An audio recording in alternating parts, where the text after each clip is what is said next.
everybody a message. Look, our kids are with us. No, they're not. They're not with you. And a decade ago, people would have been like, you know what? This is a hypocrite. No one would be following them. They wouldn't have a Sussex. They wouldn't have 5 people. That shows you the corruption of the culture. And that's one of the reasons I can't stand them. Is they are the pinnacle of the pop culture pimple that just basically needs to be popped and That's like scrubbed away. Yeah. But this is one of the things, Pinana, just let me say. Okay, go ahead. Pinana and I were talking yesterday about this because about some personal things I'm going through, right?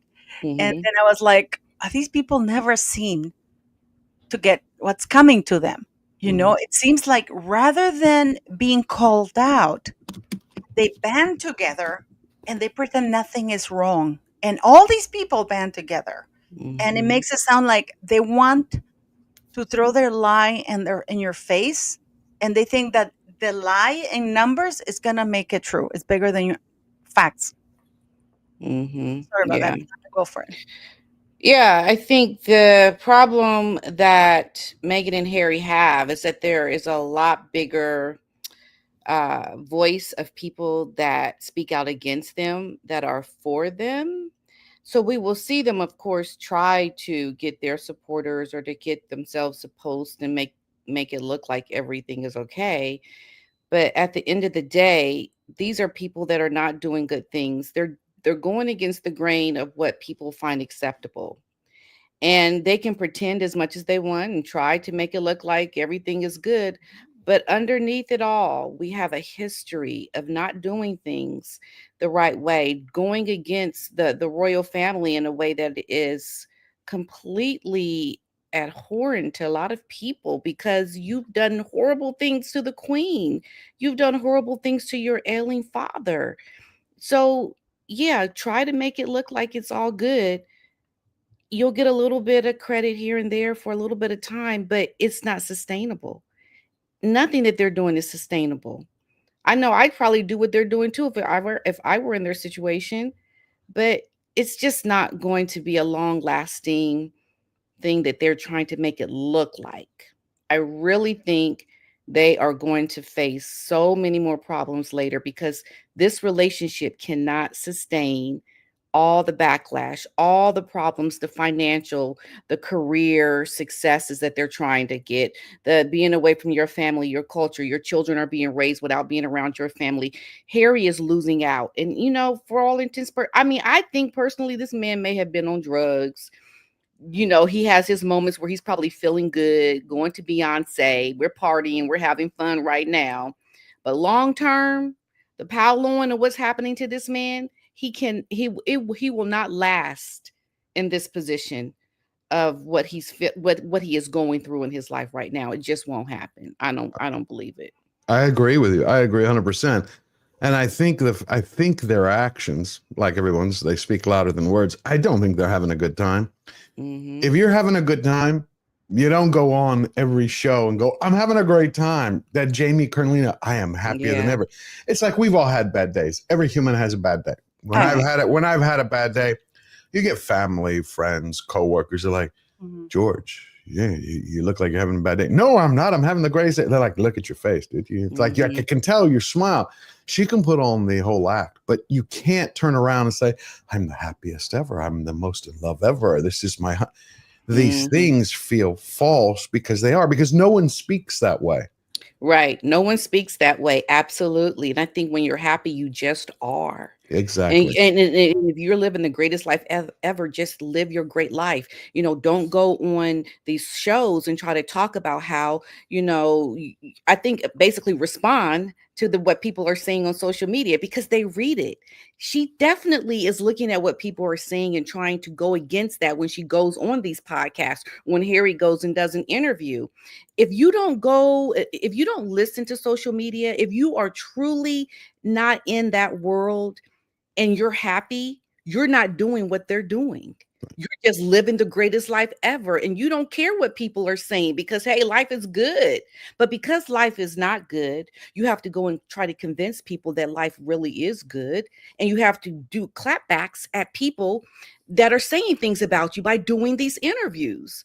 You know, Exactly. so they're not fooling anybody. You are hurting yourself, and the biggest victims are going to be these children. Now, I know I get a lot of people to say these kids don't exist. I don't understand that. I really don't. I see kids. I do see kids that don't look the same. Like there was this picture on the X with Archie, two different pictures of Archie. I was like, that doesn't look like the same child. So there's definitely something happening there with the kids.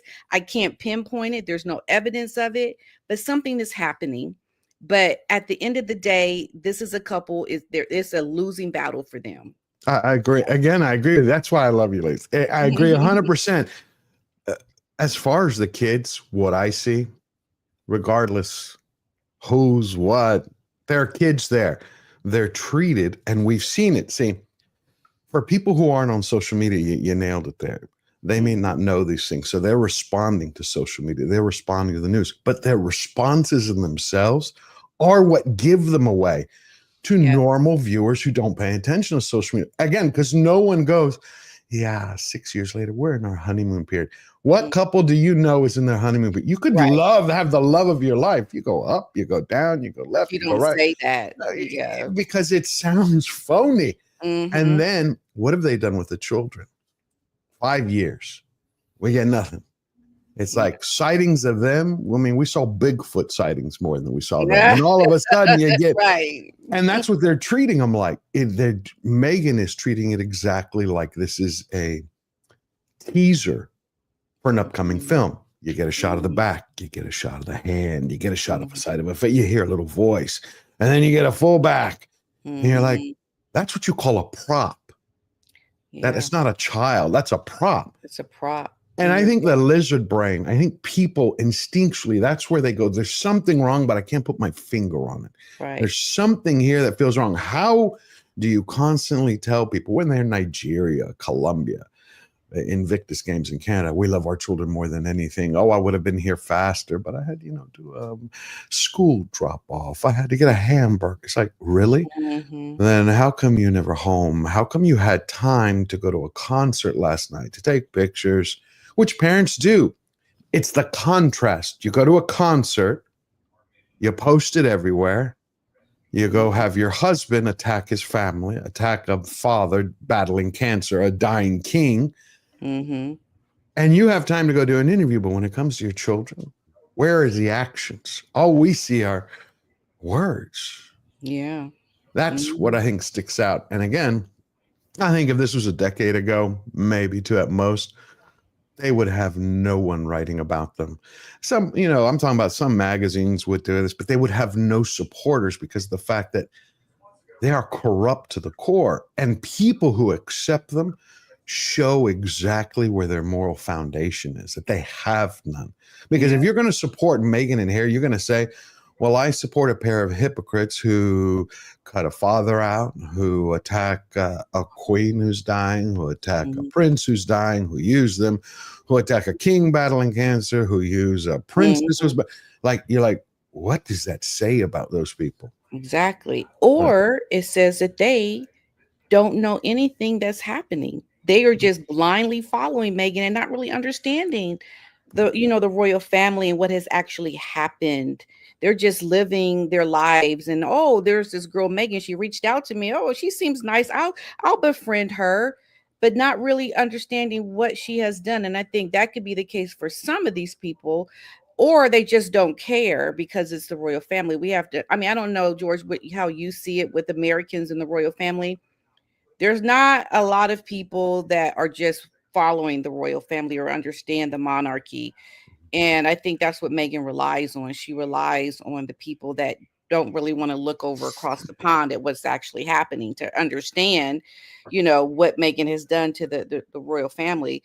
But, we see people that just kind of show up because, they want to be nice. I mean, I actually knew a lady that worked with Meghan on Suits.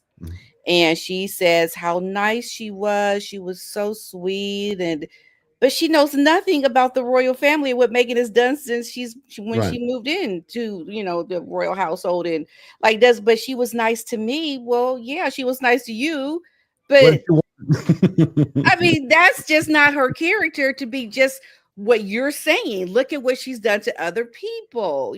There's context there. So yeah, I think that's part of the problem too. I think the everybody that I've seen has either they had everybody loved Queen Elizabeth to one degree or another. They were like, oh, Queen Elizabeth, great. So they had an understanding of the royal family or a respect for the royal family, or they're just like, it's not my cup of tea. Me, I grew up always loving and respecting the royal family. I would say this: Meghan and Harry in America have woken up more people to the royal family.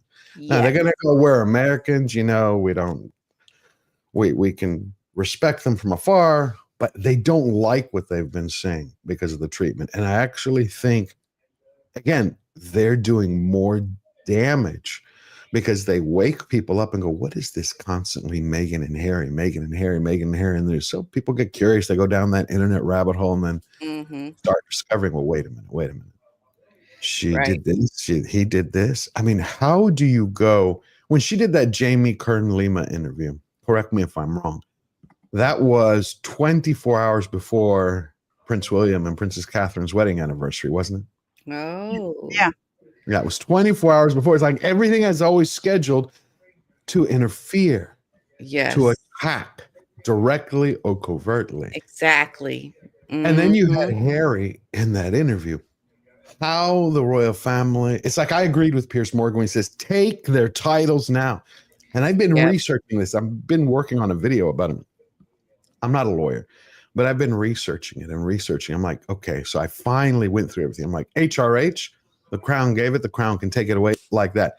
I even found out that the king, King Charles or future King William, can actually take Prince because of the letters patent.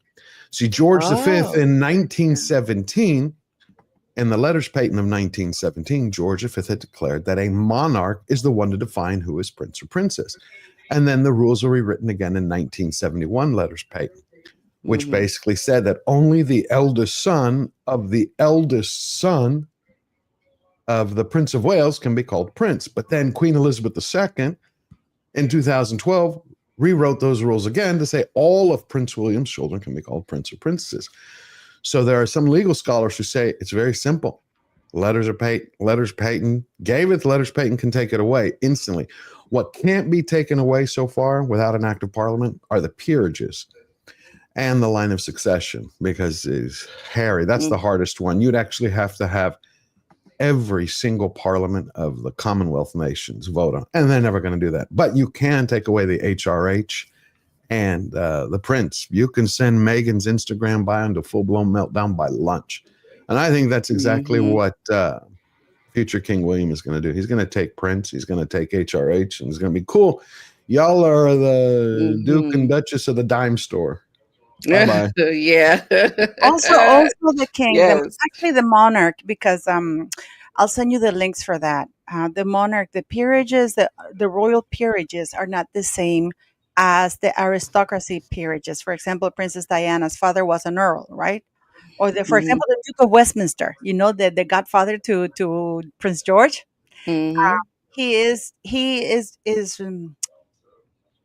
regulated by the Peerage Act. But this is why you don't have a royal duke sitting in the House of Lords, because they're royal. For example, the king can say to Harry, instead of a hereditary dukedom, I'm going to make it a life peerage, which means that it dies with you and it reverts back to the crown, which is what they did with the Duke of Windsor when the king abdicated. And not only that, they went further and said that any children, I'm going to send you that link because that was sent to me by Buckingham Palace. It has all of the letters, Pat, and it tells you exactly everything. And they took them, they said that that Wallace Simpson could never be HRH. If they had any children, their children could not be HRH and could not inherit any titles. And when he died, the Duke of Windsor reverted back to the house. Right now, Charles, what he did, because when Prince Edward got married to Sophie, he didn't get a dukedom because he was told that when Prince Philip died, the Duke of Edinburgh would go to him. And it was supposed to be hereditary, but Charles didn't want to give it to him. And it was because of peer pressure that he did. But he made it a life peerage, which means that when Prince Edward dies, it reverts back to the crown. That's why I say the king, you need a king with a spine. God bless Yeah. him. He's battling cancer. He doesn't want to do it with his son. I don't like it. But a king's first job, not that I'm one to lecture king, but historically, when you look at it, I need a leader. Their first job, that's one of the toughest roles. That's why when they say divine birthright, it isn't a blessing in many ways because you put your country first before your family. Yeah. The king needs to have a spine. We're talking now. He needs to have a spine and say, okay, my country, my people come first. Yeah. The damage, I would love to see the economic damage that these interviews collectively have done. Think about it. How much has it done when you have a prince of the realm say it is unsafe for me? Really? How is it unsafe? Because we already have enough news coming out of the UK with everything else that's going on that we don't want to talk about here, so you don't have any problems with the YouTube channel. But when you have a prince of the realm continually say that, bash the crown, the government, left, right, and center, it's not a good look. So to me, they should strip him now, take the HRH, let him be a duke. Wait till an act of parliament comes through from there and remove it. Because look what happened. Do you know that it was reported that the deputy president of Ukraine sent a thank you note to Meghan, but addressed it Her Royal Highness. So she must have sent something when Harry went there. Yeah. I mean, but they have been allowing this. This is a petition. This is a UK parliamentary petition because people were enraged. This was since 2020. And this is what Parliament, this is petitions to Parliament answered. They said that we can't publish petitions about honors and appointments, including asking for people to be given or have titles removed. In any case, the use of royal titles are a matter for Her Majesty the Queen and not the government or Parliament. So they have answered. The king, the monarch can't take any royal title because royal titles are honorary. And it's what The sole province of the monarch.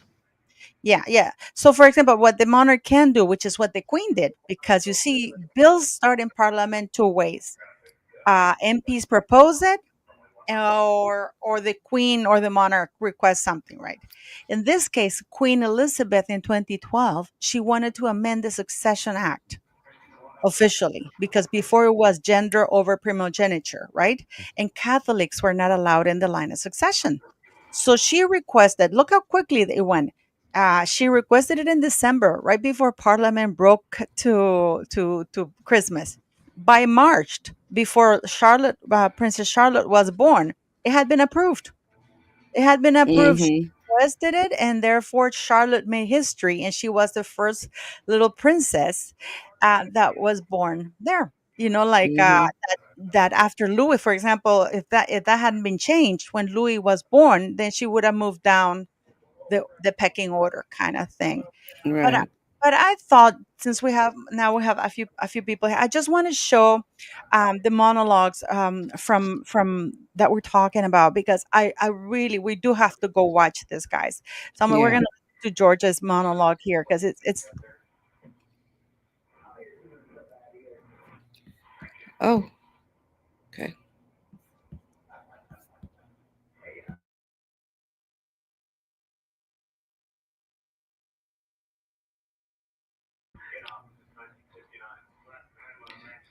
Paula, we can't hear you. Okay.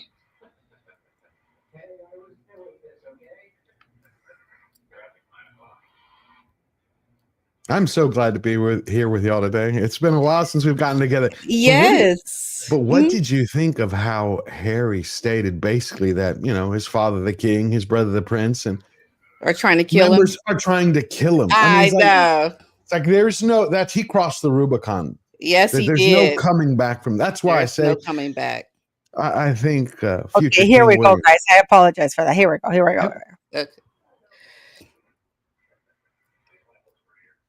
So every broken toy in the world could feel normal by breaking the world. That's when the oppression industry celebrated its grand opening. They hung up new signs. Victims wanted, now hiring. Hate became the new economy. Victimhood, the new currency. Resentment, a new trust fund. And everyone was drafted into the war. That's when they turned around and told us that smoking was still bad for you, but weed was a superfood, fat was healthy, and 3 Big Macs a day kept the doctor away, because big wasn't bad, it was just the beginning. Lizzo would become your new role model because nothing says empowerment quite like diabetes in a thong. That's when mothers-to-be would be known as pregnant people because woman had become a slur when tampons were marketed for men because misgendering a prostate was a mortal sin. When PETA sued SeaWorld for practicing dolphin slavery, but everyone in Seattle called a 6-month belly bump a clump of cells. That's when it all happened. When Victoria's Secret sadly swapped out their sexy angels for my next door neighbor and Playboy, the magazine I grew up with, sneaking peeks at behind my mother's back, now featured on its cover my girlfriend's dad in fishnets, proving once and for all the world had officially gone mad. That's when discrimination was rebranded as social justice because the woke kept shouting that racism is worse than ever. So hiring quotas became healing. Hyphens made some Americans feel more American than the other half. Critical race theory made its educational debut as Revenge with the Syllabus, and the 1619 Project didn't just rewrite history, it blamed traffic jams on slavery. That's when Gandhi's nonviolent approach took a backseat. It got axed. It wasn't gangster enough for the revolution. And science was branded as colonial violence. Because didn't you know the scientific method is now officially a hate crime? That's when cultural appropriation became the latest fad. So if you wanted to wear dreadlocks, nope. Only if you're Bob Marley's cousin. Wanted to practice yoga, strictly for Indians. Downward facing dog was a federal offense for anyone not sporting a bindi. And if you wanted to open up a sushi restaurant, you best hope your grandmother was from Tokyo. Otherwise, you're shit out of luck. That's when woke decided to define DEI for Main Street. Meritocracy was instantly canceled as an oppressive tool of the white guy. Diversity meant hiring by color, not competence or character. Hell, Disney's board defined diversity as a skill. Inclusion meant excluding anyone with a different opinion. Equity meant punishing success so failures could fail upwards. Equality meant we're all equally miserable. Tolerance was the new definition for tyranny. As for hate crimes, now it meant punishing some hate, but not all hate, because approved haters were allowed to freely hate 24 hours a day and make global headlines. That's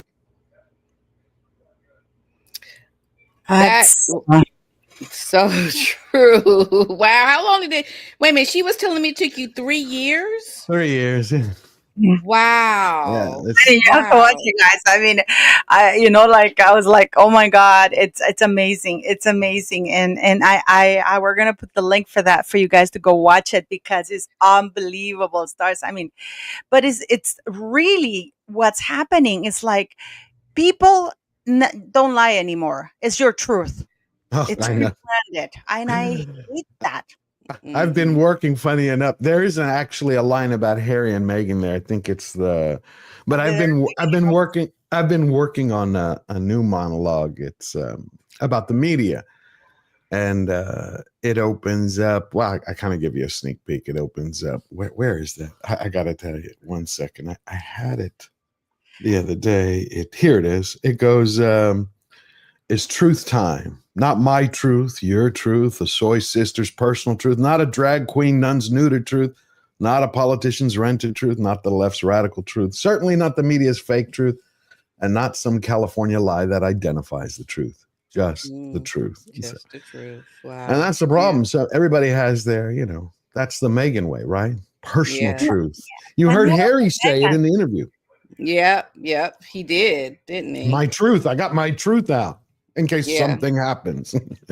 I mean, this man doesn't know real struggle. He doesn't know real problems. It's, I think there's a climax that's going to continue until it just goes off, because Harry doesn't really see, I don't think, what this is leading to for him.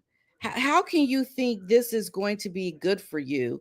To continue to play the victim, to try to make it seem like life is okay when it's not okay.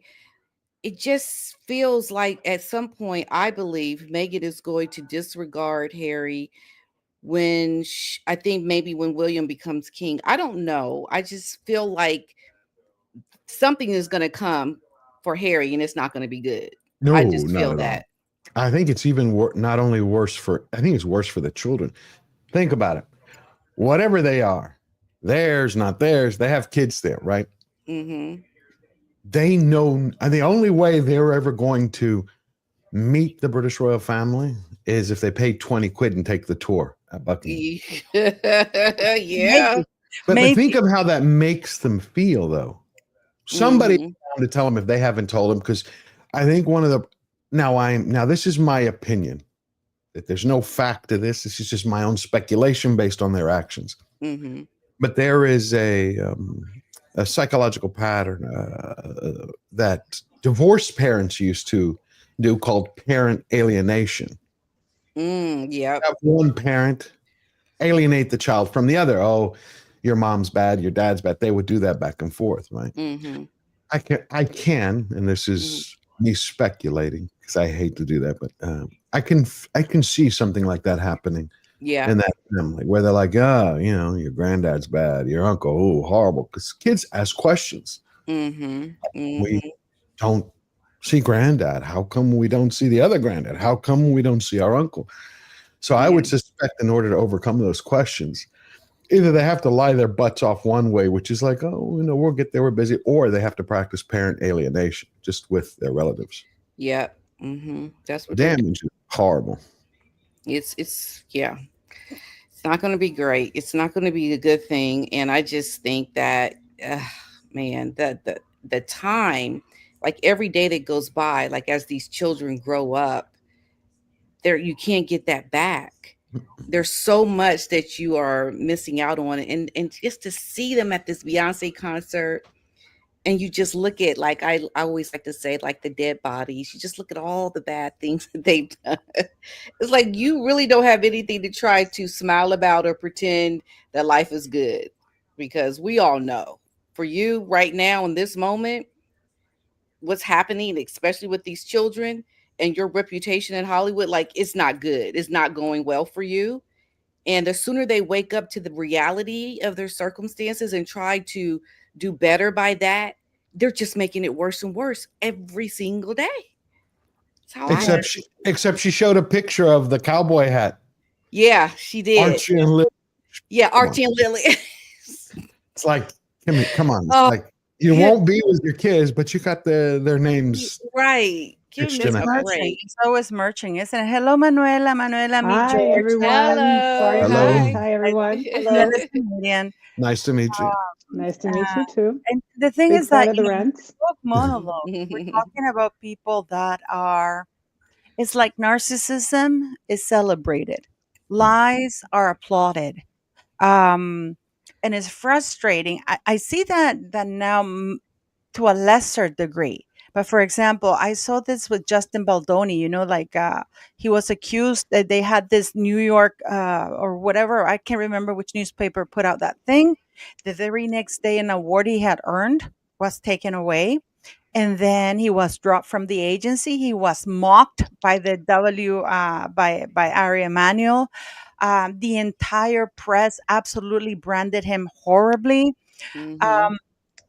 And you would think now that with everything that's out there, that the people who took the award from Justin Baldoni would apologize and say, we're sorry we acted too quickly, or WME. But instead, you see them all band together, and it's like, we're going to double down in the lie because they weren't counting on him having a billionaire behind him.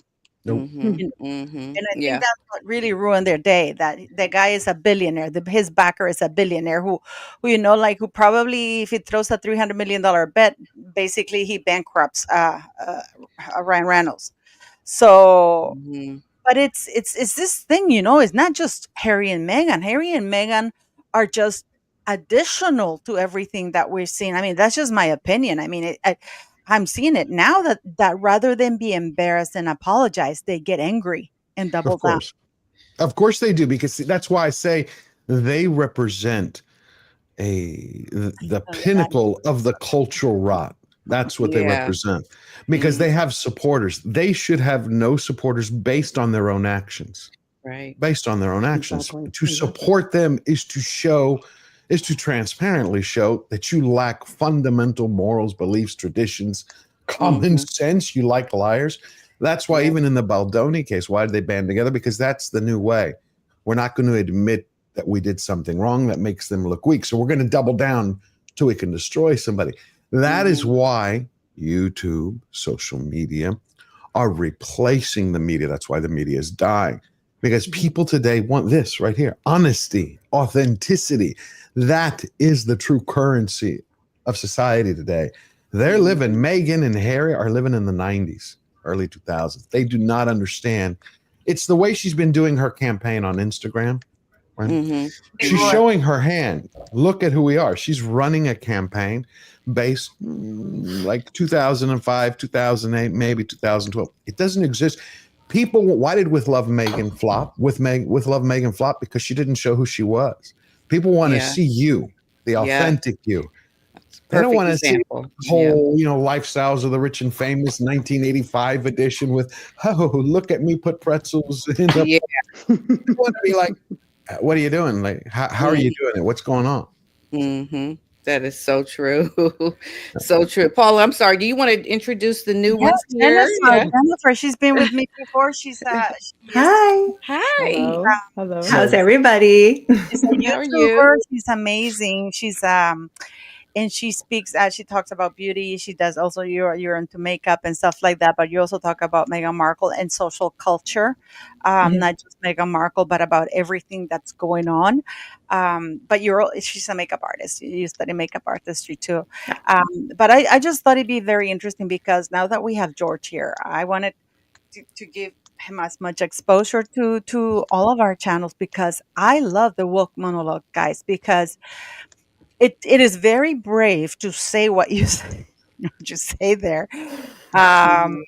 Given even now, it's still not completely dead. People are still being called out for speaking out and basically saying, what is the difference?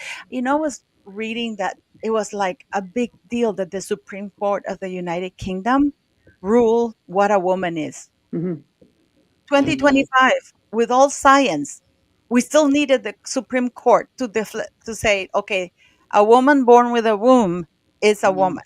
Could you imagine having that? The very fact that we had to have that debate is mind-boggling. That you have to have a president stated, you have to have a Supreme Court stated. These are facts. This is one of the reasons why I wrote the woke monologues. Again, that's why, I tie it all right back to Harry and Meghan. I know I've said it, I'll say it one more time. They should have no supporters. Any supporters they have today shows their transparent lack of common sense, character, decency, dignity, honor, tradition, morals, anything, because of their own actions, not what they say, what they do. They actually do. It's almost like people don't want to have self-accountability. They want to just support someone just to support them. They don't want to make people be accountable for what they actually do. And it's like Harry is just being the victim because he doesn't want to take any accountability for anything that he has actually done to his family.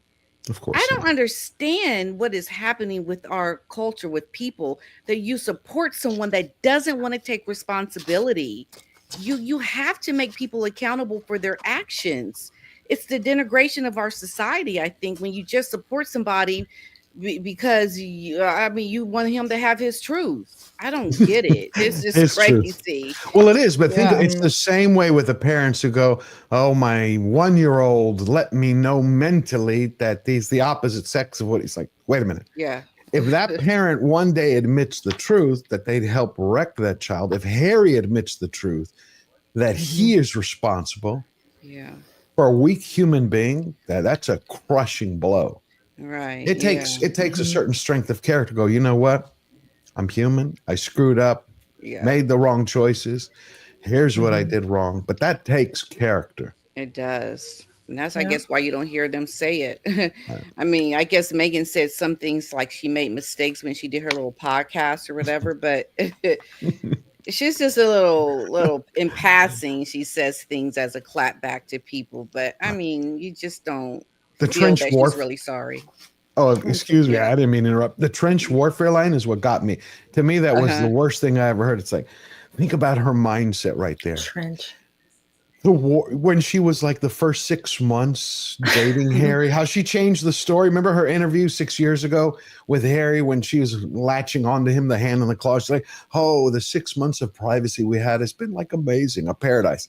Then in the Jamie Kern-Lima interview, which I call meganosis now, you have you basically have her saying, yeah, the first 6 months dating the British royal family, it's like being in the trenches. And I'm like, wait a minute.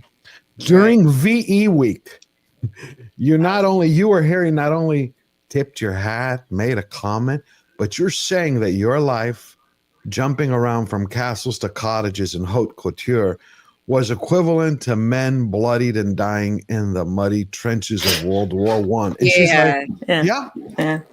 That's just And I've been through two despicable. wars. I've been through two civil wars myself. I can tell you that I wish I had those trenches. Rather than bunch of dead flies all over the floor because of the blood. That it smells like iron and you have flies everywhere. What do you guys make of this picture? Do you guys know where he was? Do you know which part of London he was? Wasn't he in Chelsea, they said, Paula? No. Oh, we wish. He was in Fulham, which is one of Fulham in London. You do have certain nice areas, but it's actually quite a rough neighborhood. And he walked almost half a mile up and down with his phone, alone, without bodyguards, while he was fighting in a trial with somebody. How can he not know? Can he not read? I mean, you now you Google map, or your friend's house number is so and so, or come and meet me out there. So part of me feels that this is staged for some reason. So, but well, who if staged it? I was going to say, if this doesn't prove that this man continuously talks out of both sides of his mouth, I don't know what does. So he can sit there and he could tell us all that basically the establishment, his family, wants him dead and he's so in danger. But then look at this picture. I mean, make this make sense to anybody. Yeah. What is Fulham. happening here? Fulham. I mean, he was in Fulham, which is, you have like a couple of streets that are nice, but even in Fulham, you would not be walking with your phone and like that. And he went to the end of the street. He knocked on 3 doors before that, and he had no bodyguards. What about going to Ukraine? Yeah. Nigeria? Colombia. Again, at least in Colombia, you could say they made the government give them all the security, but in Ukraine, it's a war zone. Yeah. A literal war zone. Like city, not city, you can get hit. That's why all of this comes up. I think this was not only all about IPP status. I think that's where he gave it away in part of the interview where he stated, then my family sent signals around the world not to protect us. And before that, he said, because the interviewer I thought was complete crap, because no reporter has ever grilled him. If one reporter actually held their feet to the fire, these interviews would stop because they don't have the courage to stand up. She tried, well, you no longer are working well, and she allowed him to go on and spin it. I'd have been, look, it's really simple. You went to Nigeria, you went to Ukraine. End of discussion. You've gone to the Bahamas, you've gone everywhere. He said Mexico. And then he turned around and said, what? Well, I can't have bodyguards because she said, well, you have your bodyguards now. What's the difference? He goes, well, you know what I mean. Most people can figure it out. He's talking about armed protection. But when you combine that with the fact that he said, my family sent a signal to the world not to protect us, that's IPP. He wants to have his security paid for by every country. So anywhere he goes, not only does he not have to pay the tab, but he also gets access to the IPP status intelligence. These people are not trustworthy. They're not trustworthy. He's a blabbermouth. And you know what I heard? I heard that, I'll tell you about it later, Pat. But I heard that Harry, the reason why the BBC thing he said, and he didn't want to tell very much, is because he's writing a book about his ordeal of the trial. And that's why he was withholding information, because he learned his lesson when they first arrived to the United States. When they were blabbing, for example, Netflix was really angry with them when they went on Oprah and basically spilled the beans. And then they did the Netflix thing. So it's pretty much, like, it didn't really. I just want to listen a little bit more, guys, if you indulge me, to the monologues, because I think this is really cool. Just 1 second. I'm going to mute myself.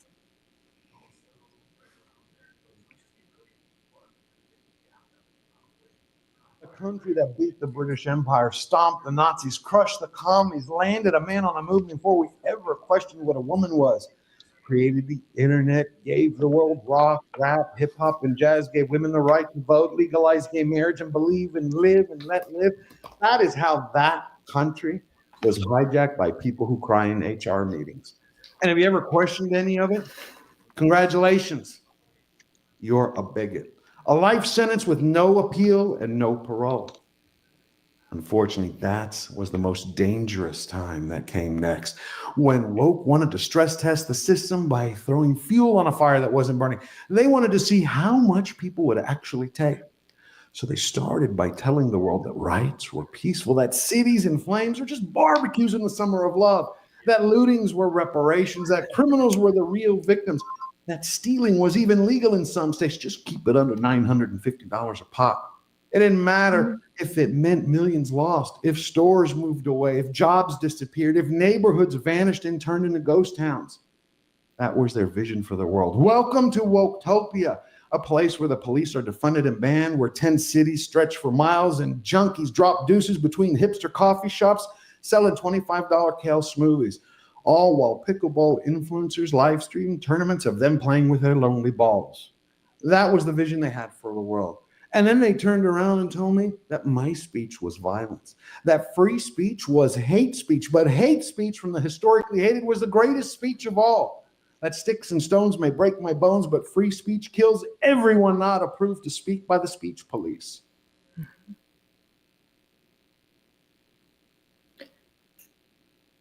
That is so good. Thank you. I homeschool Really you good. guys, and I have two 12-year-olds who know about World War I, know about World War II. And we were just talking about last year about Winston Churchill famously saying, never in the history of human conflict was so much owed to so many so much owed to so many, to so few. Yeah. And it's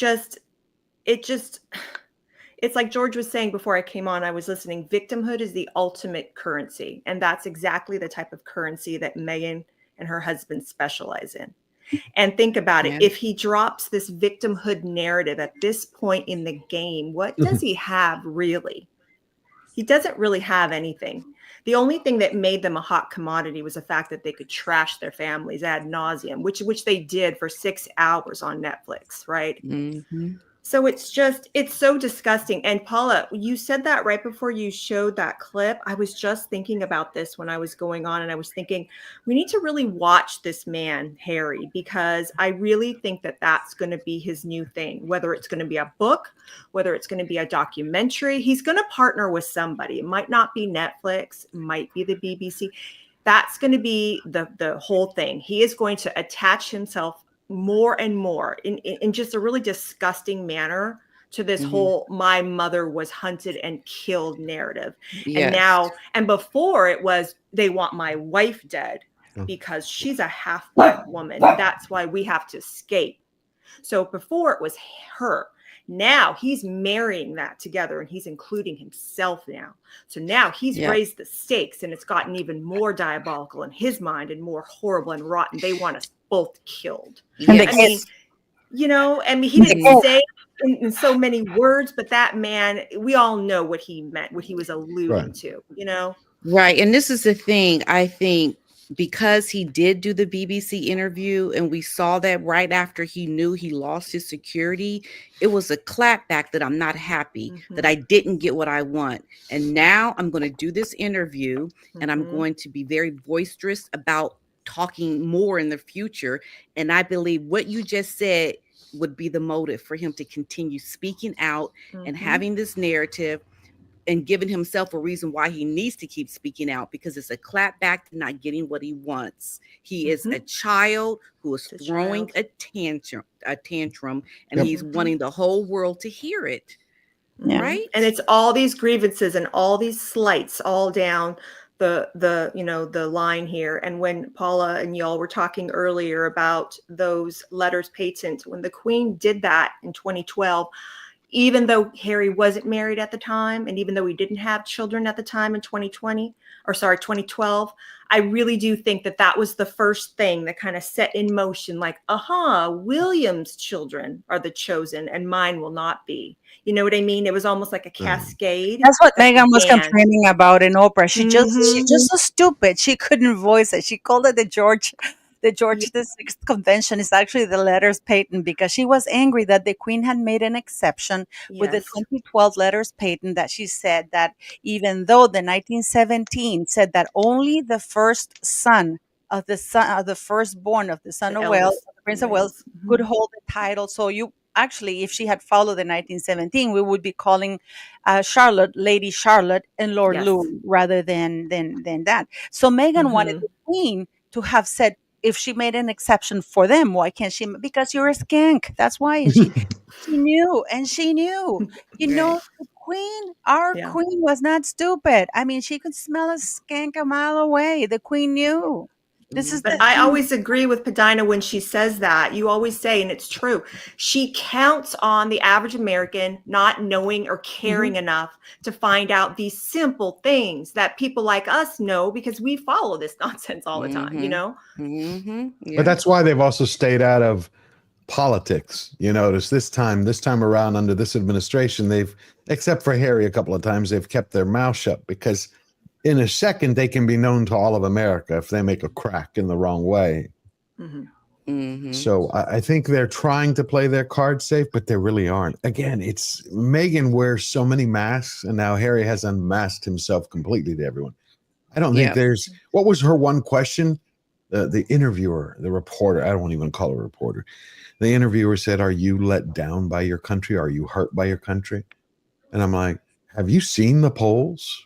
Nobody likes you. You're like one of the lowest ranked people in popularity, from celebrities to royalty. But he actually said he was hurt by his country. So what Padina just said, a temper tantrum, that's exactly right. You got a frog, formerly known as Prince, who turned into a toad to attack a father with cancer. Look, my father, as Paula knows, and I think Padina knows, he had kidnapped me. And I didn't, and after I was rescued when I was 8 years old, we're talking years past. When I heard that he was dying, I called him up as an adult 30 years later. "No, I hope you're okay. Go in peace. I forgive you." Because human beings. This is a guy who tortured me every day. And don't forget his sister-in-law in remission from cancer. Perfectly well said. Exactly. But they don't care about that. That's why I believe karma, a lot of people, karma may come late to the party, but she is always the last one to turn off the lights. So I think that's going to come with future King William. Yeah, but the thing is, though, I was reading, because I don't know if you guys know this, but a couple of books are coming out which are absolutely devastating for the monarchy. In spite of the best efforts, Charles is not very popular, especially given his weakness towards Harry.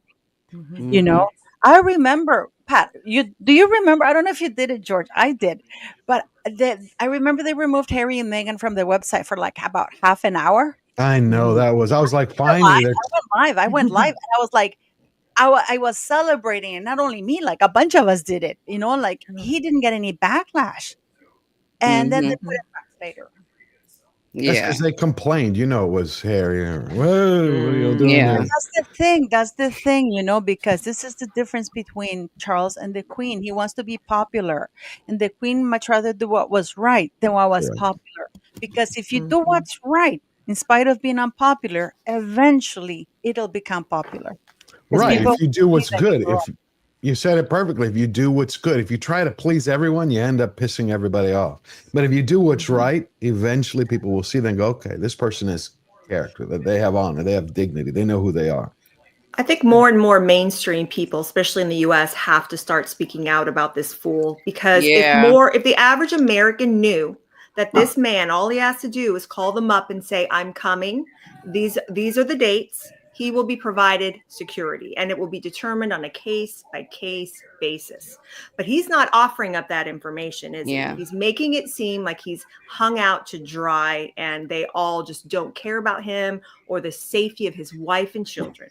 And it's like nothing could be further from the truth. And to me, I think it's something as simple and petty as the fact that he wants 24/7 the way his brother and Catherine do. That's what he wants. And I also think he doesn't want to have to be put in the imposition to phone ahead and say when he's coming. He just wants to come and go at will. Whatever he wants to. It's like, I'm sorry, what world are you living in? Yeah, now this is the thing that I thought about. This is what this is what I thought about. And I thought, what if Meghan is giving Harry this ultimatum? Because I believe Harry does want to go back. But what if she's saying, well, I'll go back, but I want what William and Catherine have. I want if I come back, I want the $1 million. Like I want it to be the creme de la creme. And that's the only way I'll agree to come back with you. And so Harry's now on this quest to please his wife and fighting to get this very high level security because he thinks that, well, my wife will come back if I get this for her.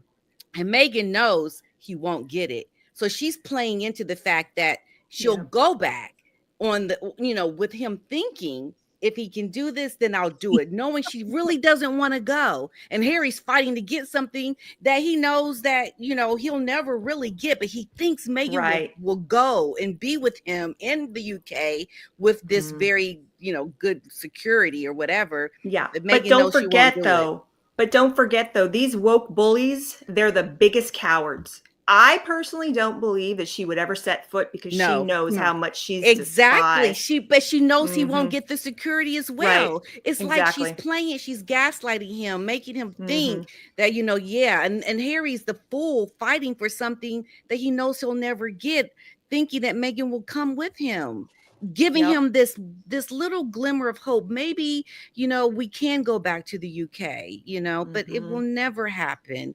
I think Meghan is that devious, that cunning to make Harry think that she'll do it, knowing she won't do it and knowing that he won't get that security.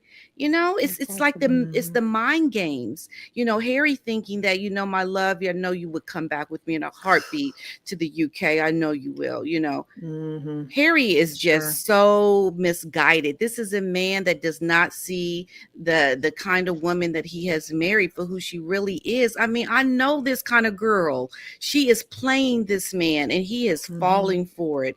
And can you at imagine some point he'll wake up, but not yet. And can you imagine being Harry, really? You're alone in Montecito with this woman. That's his only quote unquote advocate, right? But we all know what she's about. She's about herself first and foremost. Yeah. So he's probably over there smoking everything but his shoes because we all know what kind of lifestyle this man's into. You know what I mean? He looks high in the picture she posted. He looked high, right, guys? In the picture she posted on the Beyonce. Paula, he looked high ringing all those dang doorbells. I was like, this man is off. This man, I'm telling you, that's the only way he can survive is to have somebody his brain cells missing because he's like wandering around looking for the nearest Nando's, like, he's off this rocker. Yeah, absolutely. He is. Well, you saw how many times he sniffed in that interview. I don't know if anybody else saw. Yes. Now he could have a cold, but it's just it was awkward. It was just very, and the I'm like, were you? And licking his mouth too. He licked his mouth one time.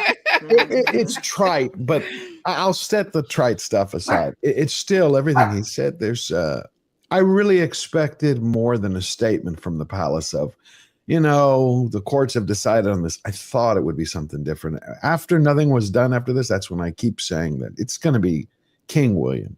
If King Charles hasn't acted by now. If we manage to get there, George, to tell you the truth. I had an interview yesterday with Winning Communication. He's a YouTuber. And he said some things that were incredibly interesting. He said that interview in BBC, first, he didn't get any fear from Harry. That was not a man in fear of his life, number one. Now we've seen it because when the picture that emerged, him going without bodyguards, number one. But he said that what he was doing during the entire interview was manipulative and negotiating, stating his terms for comeback because he said, I can only come to the UK if I'm invited. I can only come. That's the only sticking point is the security, and my status. I'm never going to lose my status. Buddy, you lost it the moment George was born. Not you, George. The Yeah, yeah, giants. yeah, yeah. But see, the difference is that's why all of a sudden you have, though, in multiple papers, Tom Sykes is pushing it, other courtiers are pushing it. That's why they've pushed back. You heard Prince William's response, because I'm sure he wanted to say something and the Crown didn't allow it. But that's why you heard that he will take their HRH day one. And soon, right after that, he's going to take his prince title. He's going to be left with nothing but his peerages and the line of succession, which will mean nothing. Because I looked into that, that's the one impossibility. You cannot remove him because he's constitutionally protected in the line of succession. You can knock him down by putting another 50 people in front of him.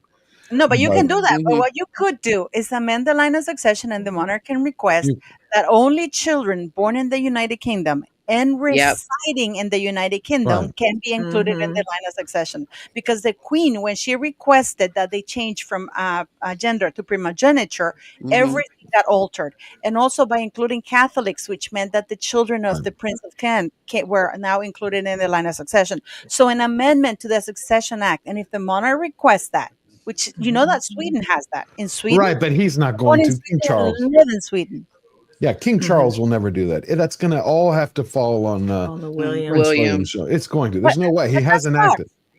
That sucks. Look what Queen Margrethe of Denmark did. She cleaned house. She took away Yeah. the titles of her Yep. second son's kids. It's like, I'm sorry, throw your worldwide tantrum. They're still not going to be, they're earning a Right. living. They don't even live here. They're in France. Right. Like and everything. I just want to watch another part of the clip of the monologue, guys, because this is just awesome. Thank you.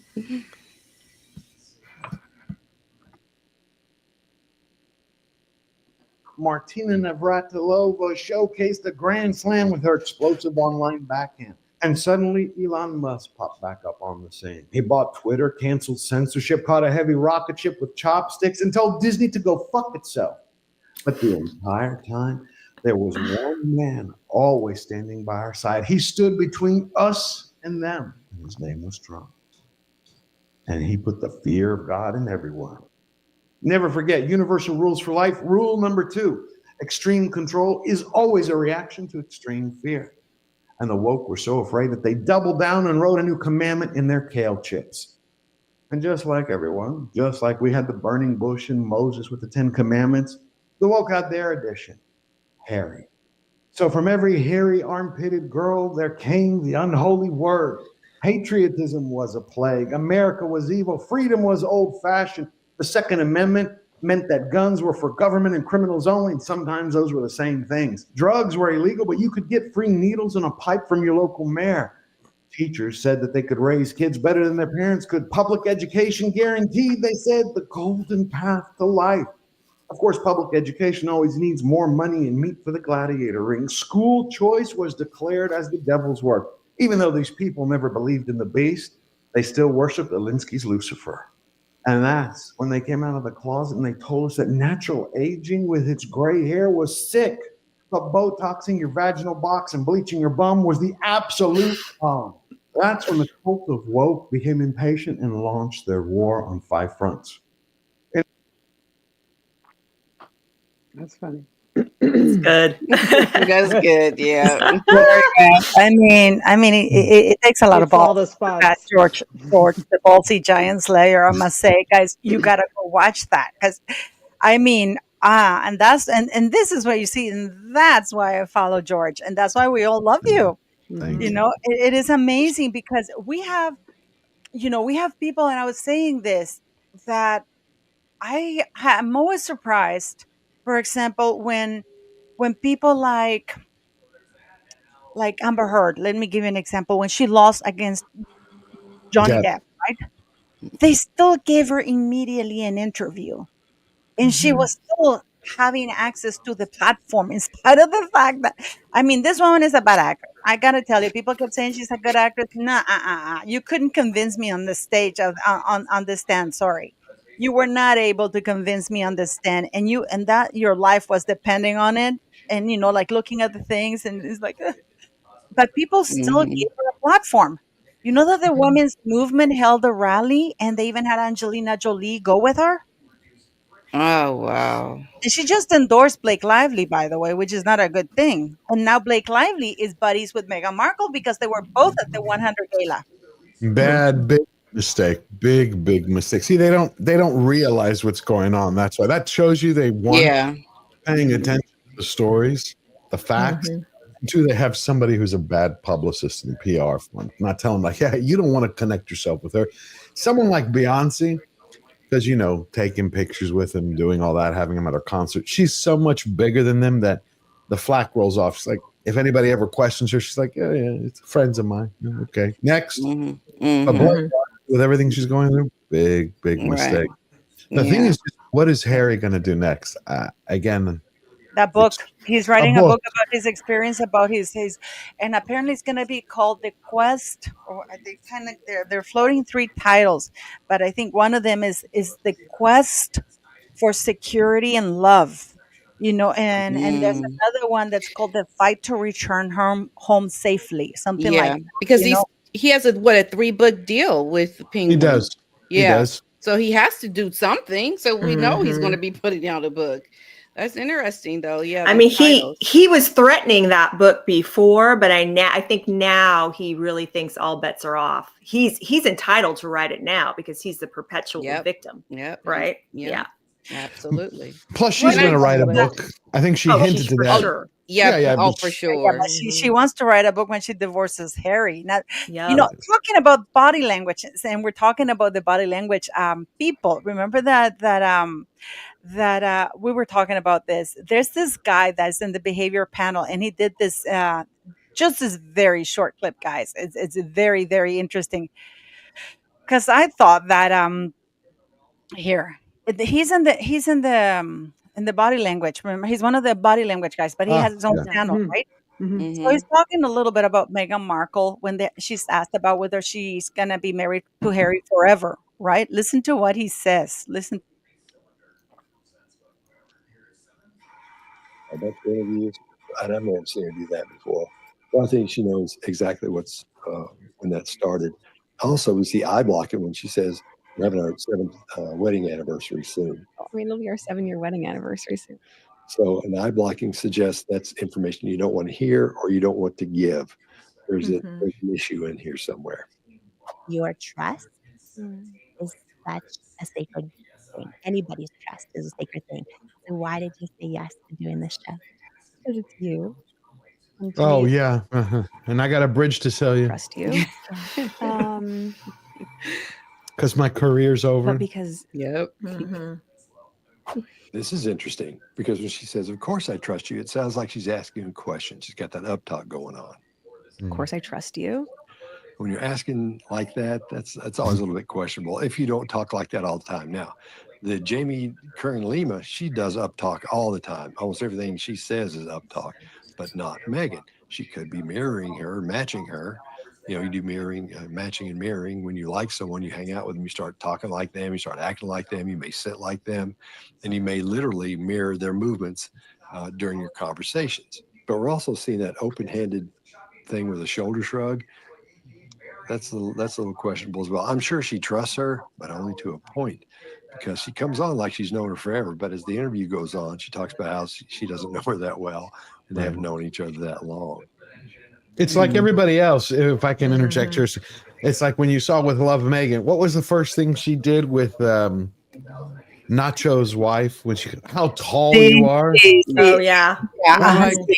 And that's why in my interview, and that's not my interview, and that's why in my video I was like, outside of pap shots, they don't know each other. But you could tell there was 2 or 3 lines where she's like, "Oh, I didn't know you were like that." It's like, come on, everything is a setup. That's why these are paid for props. But I wanted to ask all of y'all. I don't know anything about makeup. A woman that don't. They said they didn't have makeup on. Is that that's makeup? not true? No, it's not. They had on makeup. Jennifer can tell you. Jennifer is an expert on makeup. She's a makeup artist. You're very sweet, Paula. Well, I'm actually working and editing my video right now where I go on at length. What is the purpose, right? Why say that you're not wearing makeup when you so clearly are, albeit very light makeup, tastefully done. I'm not bashing on anybody's appearance. They both looked fine. But what what's the heart of this? What's the root of it? And it had to do with them portraying themselves as, we are here, we are open, we have nothing to hide. We're just two girls in the rocking chairs, no makeup, no makeup. And they made a pointed effort at least 3 or 4 times of saying, we're not wearing any makeup. And it's just like, how shallow and superficial can you be? First of all, who cares whether you're wearing makeup or you're not wearing makeup? Are we all past that point? Wear it, don't wear it, who cares? Let's get into, hey, why are you so hated on both sides of the Atlantic, lady? You know, like no one cares about that. And if you know even a little bit about Jamie Kern Lima, which I do, I actually used to do freelance makeup artistry for It Cosmetics, but this was in like 2019, 2020, after she sold the company. So I mean, don't get me wrong, I've never met her or anything like that, but she got famous for going on QVC and removing her makeup on camera to show her rosacea. And she's spoken about it at length as a newscaster in her newscaster days. I guess it would flare up so badly. And if anyone has rosacea, they know it's red, it's itchy. It just basically eats off makeup if you're wearing it. And I guess her producers would whisper in her ear, like, what's going on with your face? You're getting really red. What's wrong? So that was her whole shtick when she went on QVC. Now, I'm not denying the fact that she didn't have rosacea, but so I know a little bit about someone who has rosacea like her. She was wearing makeup. I personally think she was wearing light enough makeup, but just to kind of not cover here, so she looked like she had a nice flush. But again, it's like, what's the point? Who cares? You know? Yeah. I think the point for them was what you were saying, before, is trying to show we've stripped off the facade. We stripped off all of this superficial stuff, and you're seeing the raw us. But even in that, it's the lie. Right. Yeah, I think there's even more. I think there's even more to that. I think it's part of saying I don't have makeup on, so I'm showing up as I am. I'm naked, so I'm vulnerable. Here we go. Yes. But I actually, the other part of me thinks, because we believe this entire thing is scripted, she was supposed to cry, and you don't want to cry with mascara running all over your face as well. So that's the other thing, is so that she can do this whole wiping and not then look like a raccoon for the remainder. Because I mean, she's very vain for the remainder of the interview, right? Because I think they wanted to pretend it's authentic, but not really be authentic. Because we do, you show up without makeup, that could be a good thing, because you can say, okay, here, this is how I am. But it's just too contrived, because you have basically someone who's made their money based on makeup, and someone else who's trying to always look good. And then they have this opportunity to be real, and neither of them show up authentically.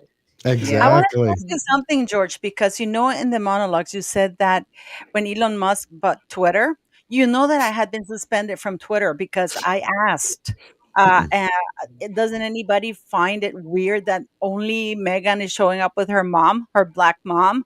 And I mean, my account got suspended. I woke up very pleasantly one day to an email from from Twitter saying, log into your account. And I'm like, and I logged in, and I had back my account after Elon bought it. So you talk about it in the monologues, because that was a time when Elon was very much part of the left-wing people. He was adored. He couldn't do anything wrong. Guys, I remember when Donald Trump used to go on The View, and Barbara Walters and Whoopi Goldberg, Oprah Winfrey. Are you going to run for president? I don't know if you guys remember that. Adored him. Oh, yeah. 2000, 2005. They loved him. 2008. He was a huge Democrat donor, too. He gave millions to the Democrat Party. But I think that the end of the woke started with Elon when he bought X. I believe it. Yeah. On that one. Sped it up. I just want to add one thing to what Manuela was saying. Is I agree with that completely, and to what Pidina was saying. She went in there to tell everybody. It's kind of like the old rules of Hollywood. You want to show, not tell. But she told everybody, we're here without makeup. This means we're going to be our raw selves. But everybody picked up the fact that it's phony. So again, authenticity is what sells today. People want real human beings. That's why CNN has lower ratings on primetime than some of my videos. You're like sitting here going, like, wait a minute, you're CNN.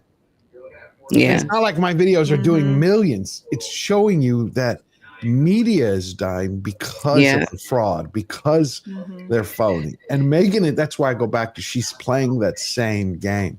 It's what she trained in. It's what she knows. You remember there's that one 10-second clip of her from maybe 7 years ago, where I think she's in New York or Vancouver, where she's like, she's being interviewed for Suits, and she says, left eye tear now 3 seconds. Tear. She was at Soho House. She was given that interview from Soho House. So when you have someone like that, a professional actress, who I don't think is very good, but she's going to be better than somebody else.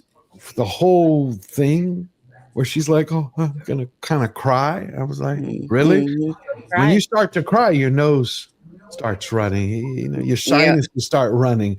I was like sitting there going, I know these are minor details, but I think the average person, when they see this, why all of her products, we'll call it, all her propaganda gets such low views and has such low ratings, is because people may not know specifically what is going on and why, but they're like, there's something wrong here. It's fake. It's phony. It's crap. It doesn't feel, it's like the difference. I watched one of Pamela Anderson's episodes because I wanted to compare them. I'm like, oh, she's just being herself. No comparison. Night and day. You're like, look at even Netflix. Netflix tries to fight itself because I think there's one or two people there who are part of her cult, but the rest of the company can't stand her, because you'll see these little statements, oh, we love her, but then Netflix restaurant, Netflix Bites at the MGM Grand Hotel, has all of their hit shows translated into recipes. They have a Bridgerton tea, they have a WWE smash burger, and they were asked, was there with Love Meghan? No. Why? Well, it's like, no, it's not going to be anywhere. Spread. What did you? Yeah, jams or jam. It turns to be a spread now. What did you guys think about when she was, how I felt she was trying to justify being an influencer and making money off of clicks, and when she endorses things? Do you remember in that, I call it, I am the lunatic that did a 3-parter on that. I called it the infomercial, because it wasn't a podcast, it was an infomercial. It was an infomercial. And it was. And then all those annoying ad breaks where Jamie's advertising the show we're already watching. I was like, Lord help me. Right. Do y'all remember how she was basically, and she used examples like, for example, if I endorse a company, then maybe, that's the day that the owner or the entrepreneur would have, wanted to just give up. But, I wear something or I endorse something, and then that helps them hire more people. That helps them afloat. Or if I really, buy into the ethos of that company, I'm out and I'm using my voice and I'm promoting, and I'm just like, she's basically trying to justify being an influencer with a royal title. I mean, it's so disgusting. Yeah. I was like, trying to equate being an influencer to being like doing charity work or actually being something of service. Right. And that's conflating. It's completely different. But didn't she say something too about she wears these jeans and basically saves mankind? There was some lives, weird statement. Yeah, saves lives by wearing jeans. I mean, seriously, I think you save more lives by. She doesn't get it. She still stands to gain monetarily, even if it's a small thing. Even if it's a small thing, she's still gaining monetarily. It's not like she's saying for everybody that buys a pair of those jeans, I'm donating 100%, or, she's not saying that. Yeah. No, they're not. No, she's not. And I wanted to ask you guys this, because this is something that had been bothering me quite a lot. And it's like, I saw in The View how Whoopi Goldberg and that Sony girl, they were angry because how dare they? I mean, like, I can't even do Whoopi Goldberg's accent. She used the royal title. I mean, these women have been trashing the monarchy, calling it colonialism 2.0, rather than, and they're asking the wrong question, rather than saying, why is she still using these titles that she claimed were colonialist and stuff like that, And by the way, guys, do you know how ignorant they are? Do you know who was the original owner of Buckingham Palace? The original owner of Buckingham Palace? Yes. George III bought Buckingham Palace for his wife, Queen Charlotte, who was black, biracial. They were Oh, in Buckingham Palace. So, and not only that, she was queen. She was effectively queen for 57 years because George III went woo, and crazy. everybody Yeah. knew. Yeah. And Mad. their oldest son tried to fight and say, "Hey, my dad is crazy. You shouldn't be ruling, right?" And but the parliament took sides with her. So they knew that she was actually the ruler, which is Queen Charlotte. And you know that Charlotte in North Carolina, because she was queen of the United States until 1776. Right. Yeah. There's a great museum that talks about her and the correlation between the state and the monarchy. And yeah, It that's, is interesting because I was just yeah. watching, and I'll send it to you guys if you want it. This lady called in the United States wrote a book called The Invisible Queen. Oh, I've And heard. she says, I don't know why they made such a fuss in the UK about Meghan being biracial, that the Queen said that she was surprised about being biracial because she's biracial. Sir, that's absolutely BS. Maybe in America didn't know that, but all Brits Yeah. in Canada, we know that. I mean, come on Hmm. now. We're taught that in Canada because we're Canadians. You know, when you go to Yep. school, they teach about the history where Queen Philippa, who also was black, mixed race before Queen Charlotte. And we're taught that. But the lady's writing it and she's saying nobody taught us that in high school in the US. So now she wrote a book. It's called The Invisible Queen because she ruled for 57 years. And not only that, Queen Charlotte, she was the first abolitionist because, of course, she was half black. And in protest for the slavery trade, she forbade sugar because, most slaves were used for the sugar cane fields and stuff like that. But Hmm. nobody teaches you that. Nobody tells you that she was the first, she's the discovered Mozart because she loved music. And there was this 8-year-old little boy and he would come to her castle and basically she discovered Mozart. Mm. But But that's too hard, Paula. That's too hard to discover things and to learn things and to Yeah. be educated. It's so much easier to be woke and broken and punch down and be part of this group, because if you raise the standards, that's a lot of work and people It's a lot don't of want to work. actually do the work, right? They have to Hmm. lower the standards, they feel better Mhm. together, and then they have to disparage things because that's the company they're keeping. And I think that this is why I really get motivated by this whole thing that's going on, this example of Meghan and people like her, is because it always underscores the importance of having a purpose, being educated, having something to do. Because when you don't, this is what happens, Yeah. We and this is what fall I for it. fear for the younger generation when they use that as that they're the mentors or they're aspiring to be like that. It's like you're aspiring to be nothing, to actually accomplish nothing and just sit and complain or just want IPP status or just be diplomatic immunity so you could travel and trash without actually contributing. Yeah.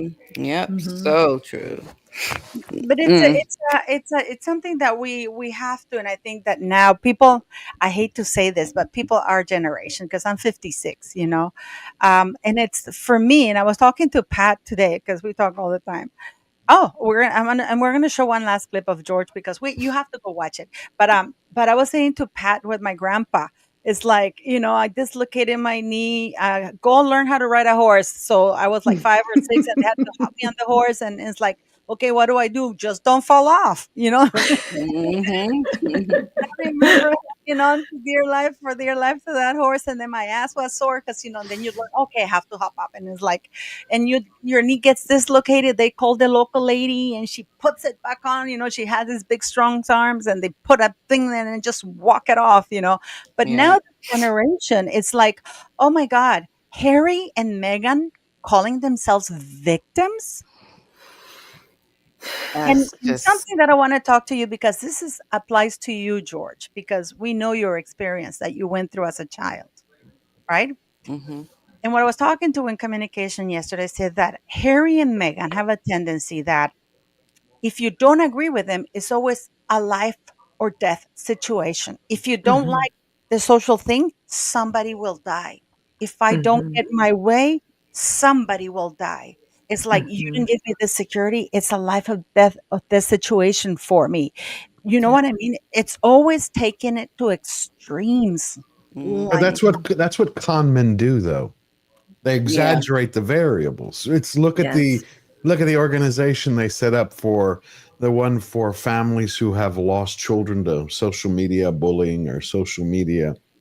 And then 24 hours later, you got Meghan posting the pictures, of course, of the backs of her children, or Harry posting. Like, wait a minute, you just set up an organization because you said there's too much social media and kids are being used, but it's okay. Let me go over here and start posting the backs of my kids and the sides of my kids and the hands of my kids and using them like props. Again, everything is, they speak out of both sides of their mouth because they're for-profit philanthropists. They need money.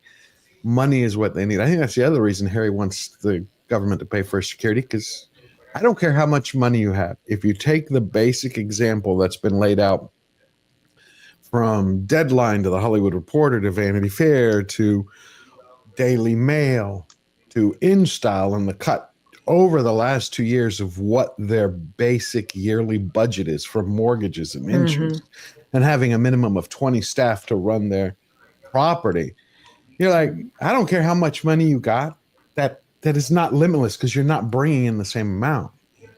It has an expiration date. $25 million from, or $23 million from Penguin, total of $100 million from Netflix based on performance and ratings. It's not here's $100 million. It's how much did your first one do? Cool. Here's your $5 million. Oh, next one flop. Yeah. Here's your $100,000. Next. Oh. And then you weigh that up versus their budget. No. And Paula, I was thinking about what you just said too, where it's like this false sense of urgency. It's like everything's high stakes, everything's high drama. And for people like Harry and Meghan, it serves them very well, because then anyone that disagrees, anyone that is what they see as a detractor, is just an automatic enemy. You know what I mean? It's just so much easier for them to paint everybody. It's hate speech. They want us dead. And I'm sure she could probably, like George was saying, they start this organization, less than 24 hours later, we see the backs of their heads. Well, someone like her she'll definitely be able to justify anything that she does, because that's also how they operate. There's no personal accountability. There's nothing. Their reality, our reality is not their reality. They're divorced from reality, and they have rules, that they can abide by, that just don't apply to anybody else. So it doesn't matter that she's banging on about how the internet is unsafe for children. She can show us her children because it's on her terms. Right. That's why I'm like, how many of y'all think that As Ever was successful?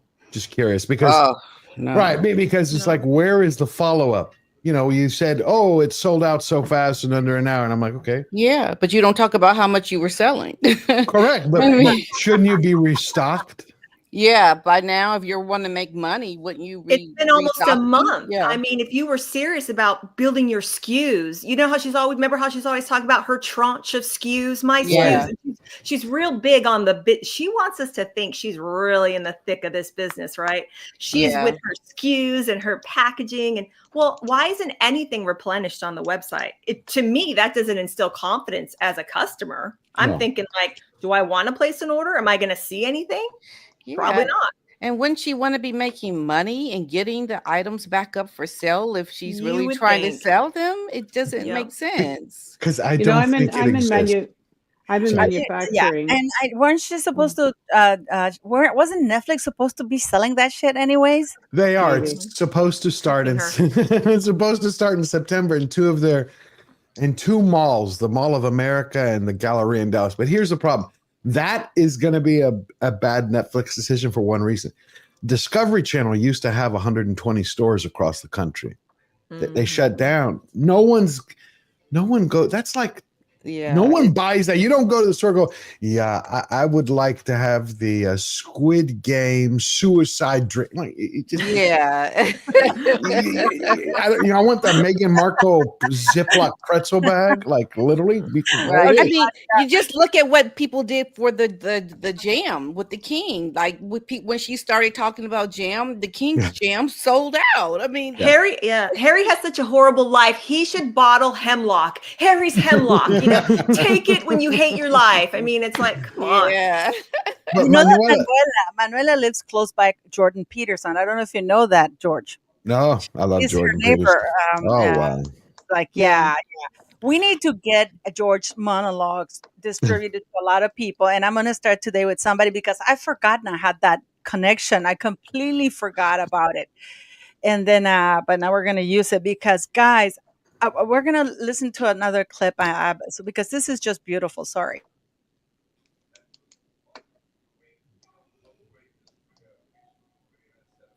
The elected man who loved his country's flag. This was the new day. And the aftershocks hit harder than Gina Carano's lawsuit against Disney and Justine Bateman's wise-based words. Canada panicked. Trudeau curled into a ball, put on blackface, then whimpered mommy before standing up and looking to the cameras to say people kind, all before exiting public life. Panama's president looked out the window to see if American flags already lined the canal. Colombia's president bent the knee so fast his government got whiplash, and the world thought they were French. Mexico put up 10 cities so fast for Biden's border brothers. And then Germany pulled down all the refugees' welcome banners to bury them back in another unmarked grave to add to their collection. And then you had the UK citizens. They demanded heat and freedom, not DEI bobbies locking away all their blokes simply for posting their beloved Union Jacks. Japan threw a parade, Italy partied, Israel smiled, Hungary hungered for more, and the Greeks left the sheep alone long enough to say Opa. And as for Hollywood, well, half of Hollywood congratulated number 47. The other half, well, they still haven't figured out the fact they're adult pretenders getting paid to pretend. They can't figure out why people didn't listen to them. The very same people that they scolded, demonized, lectured, attacked, called toxic for years. All those people, like you and me, they stopped listening.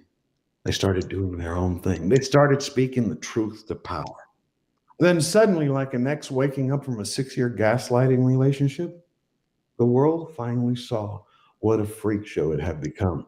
The TikTok sermons, the hormone evangelists, the man bun philosophers whose biggest problem was trying to find another hot pocket in their mommy's basement, the soy baristas treating cops like criminals and criminals like customers, the progressive husbands who braided their wives' hair as their wives' boyfriends bent them over in full beast mode. People kind. That I just mean, makes me laugh. it's amazing. It's such a great. You guys have to go watch it. And I mean, I watch it all the time, and it's why it hits home for me. Like right now, we're watching Diddy. The Diddy trials started, right? Yeah. Well, it's going to be. Yeah. Mm-hmm. That's going to be juicy because half of Hollywood is involved in that, and everything. It's like everybody's quiet about it. The news is quiet about it. And anyway, well, because you have to remember how many servers he has in the messages that were released. I think that he had sent to his cousin that the New York Post reported on 3 months ago, where he said, "Did you get the pizza boxes?" And the pizza boxes was reference to all the servers of the raid because every room was wired with multiple cameras. So yeah, and the cousin was like, "Yeah, I got them all." So I wanted to ask Manuela because you tried to say something earlier. You said you were in manufacturing.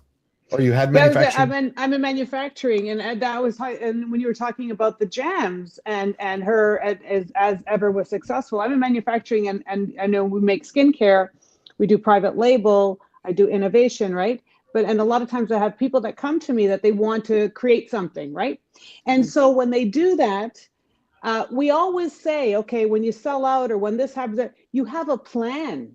So you're always feeding this entity, right? So when you go into business, and I'm just really gobsmacked, I guess that's the best word to use with her, is that there's got to be somebody around her or a junior or an assistant that has put something together, because if you're dealing with a manufacturer and you're making jam or spread or that liquid that she's making, they want to sell more. Right. And so they've got to have a reorder. They've got to do something. So it just seems very bizarre how this is all set up, even how it sells out. And even when you're using Shopify, because behind the scenes, they have inventory management tools for you. They send you emails, they send you updates. I mean, it's really difficult to get lost in the business when you're starting out and you have means like she does. So the whole thing is very bizarre. So she should, by your experience, selling out, how long would something like that take to fill again, like to fill an order? She sells out one day.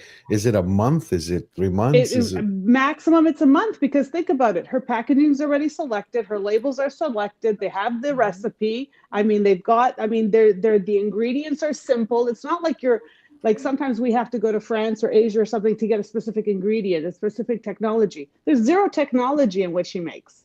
It's sugar and fruit. So this is something you go in your back. You could go to, the grocery store and put the components together if you had to. A manufacturer could do that. Everything is local in that sense. Anybody who's in food manufacturing would be easily be able to get the fruit and the sugar and whatever. And the jars are not, they're not custom. This is not a specific mold, blow mold that they put together. The labels are very simplistic. And when you run labels, when you run 2,000 labels or 5,000 labels, I mean, the difference in the label cost is a penny. So you're going to have that, you're going to have them there ready to go. It just doesn't make sense. I just think she's not going to do it anymore, to tell you the truth. She already said that she sold. She put that in her CV. And I think she sold the jam to justify being a female founder and do the podcast. I think that she's done. Well, That's I know her. the woman. I know her podcast is done. You saw 6 days after it premiered, was 6.5. It got knocked off of Spotify's top 100 charts. Yeah. Do you know a show last week about sleeping? Yeah. Beat her show. And then it got knocked off of Apple's top 200. So it's like off of the 200, 100. Yeah. Again, she's not authentic. People want real. They don't want suck-ups coming on. Oh, wow, Meghan, you're wonderful, Meghan. I didn't know and how have many you noticed? Have you noticed, you guys, everybody on that show is either someone that she's probably begging for business advice behind the scenes, because we're not getting the real deets on the podcast. It's just a lot of ass kissing. Or it's somebody that she's invested in herself. Like when she had the highbrow hippie lady, she's invested in that company. And then the gal that she had just this past one, Clever Blends. She so you know what I mean? Everything's self-serving. It still has nothing to do to help the listener out on an entrepreneurial journey, so to speak. It's all serving her. Right. And where's Beyonce? Beyonce won't go there. Of course not. Or Taylor Swift. Or Kerry Washington or Tyler Perry. Maybe Gwyneth Paltrow will go, since Gwyneth Paltrow did what she did, But it's interesting to see, because we have 1 hour and a half, guys, and I want you to urge to go please check out George the Giant Slayer, and please check out the woke monologues, because it is I listen to it all the time, and it's George. It's basically spot on, and it when you listen to it, then you understand. Because I usually get angry at why people like Amber Heard have a platform, why like Meghan Markle still has a platform, even Oprah. You lied to us, Oprah. We knew you were taking the pill when you were on that thing on stage on Weight Watchers, and you lied. Yeah, you did. lied to us when you said that you were just using Weight Watchers when you were taking, I don't know, what's it called, Ozempic or something like that. Yeah. And when she was cut out, you were lying to us, and it's like Jussie Smollett. Yeah. Yeah. I mean, why are these people? So whenever I listen to your woke monologues, and okay, it makes sense. But at the same time, it's hopeful, because a lot of people, what they say to me, oh, nothing is ever going to change. And I said, nothing is ever going to change if we stop doing things. You have to move forward. You have to bring it out into the light. And I think, I believe that 100%. And I thank you for sharing it so much. I really appreciate it. No. Oh, are you kidding? I love it. And I think I'm going to be contacting, I'm so sorry I forgot, but I'm so stupid. It's my age, Manuela and Pidine. I know, because when I talk to them, I start talking about something, and then I end up talking about something completely different. Let's give a shout out to all the super stickers and chats. And please go subscribe to George and watch, because that is a 3-year label of love. And I mean, it's amazing. I want to thank Honesty and Truth, Michelle, Herzegovin Balen. I'm sorry if I've mispronounced your name. Yorkshire Teacup for the super sticker. Where is that? Herzogen von Balen. Oh yeah, you She speak. says that I forgot about it. Yorkshire teacup. she Thank you so very much, she everybody. wanted, hold on one second. She wanted to say, I wonder, wait a minute. I wonder, can a letters patent be drafted to circumvent Prince Harry and Spawn in case something Yeah. happens before Prince George is of age to ascend to throne? Well, the thing is that the king can request, just like the queen did, to amend the Succession Act, right? Or Parliament can offer it. But here's the thing: anything that affects the royal family needs the monarch's consent. So before it goes to Parliament, because the succession, moving the line of succession would affect the interest of the crown, they have to phone. They usually phone them first and say, "We're thinking of putting forth this bill, right? Changing this and that." So the monarch has to give consent, and if the monarch doesn't give consent, it doesn't get into Parliament. Anything that, and this is why I'm going to have a treat, guys, because I'm going to have an author on Monday, who's an expert in royalty. He's publishing his book, just that, and it's please understand that the monarch's consent and the monarch's assent is different. Like monarch's consent, anything that has to do with the interest of the crown, the monarch has to be consulted to see if it's going to be debated in Parliament. So, of course, if it goes against their business thing, like taxing or something, they're going to say, no, we don't want that. So it doesn't get discussed. Assent is when Parliament passes a bill and the king or the monarch has to sign it, and stuff like that. But Okay. but I want to thank you all for being here. I want to thank George, the Giant Slayer. We're gonna keep this. We're gonna keep showing his monologues because this is gonna blow up. Trust me, George. We're gonna get you for people to understand what a wonderful job it is. I love those monologues for people like us who have common sense. Just I want to. smart. Yeah, I want to thank Well, thank you. I'm glad to meet all of you again. yeah, Diane, it's great to Manuela, see you. I see you too, George. Manuela Thanks, is Rob. actually a female founder. She owns her own company in Canada. It's built in Canada. It's Canadian. And the products are amazing. Yes, Oh thank you my for that. goodness. I I can't wait can't for wait to mine. do a video on it because it's just amazing how, I mean, my skin feels so much better.